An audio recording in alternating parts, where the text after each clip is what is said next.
Telefon tekşirmenin hiç kimden hakkısı yok. Her bir adamın özünün hakkısı. Bürünün katın okuğan kaç aram болады taqsir. Anın ruxsatsız okuğanға ruxsatınız yok taптaq. Qanday болып olsun? Эми буга насобес өзүнө мындай не окот намазына, авирине коёйлу.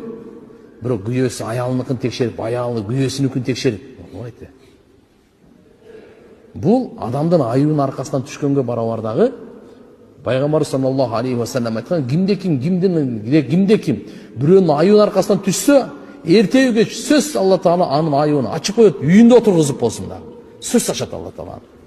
Андан сырткарыдагы динибизде бул таптакыр болбойт таксыр. Анын телефону ачып анан көрөк сиз үйгө дин алып келиң, иман алып келиң, таквалык алып келиң. Өзүңүз ошондой күмөнгө түшө турган нерсеге ага повод бербең. Эмне үчүн мен тууралуу жаман күмөн кыла турган нерсеге мен повод берип атам ага. Пайгамбарыбыз буга айтканда, иттaqu mawadi'atuham. Жала жабыла турган жерлерден сактангыла. Жалан өзүнүн эмес, даже жала жабыла турган жерден. Ошон үчүн шаардыкка керек, бирок мына жердеги айтып аткан телефон текшерип, бирөөнүн катын окуганга уруксат эмес, таксырлар. Макулбу?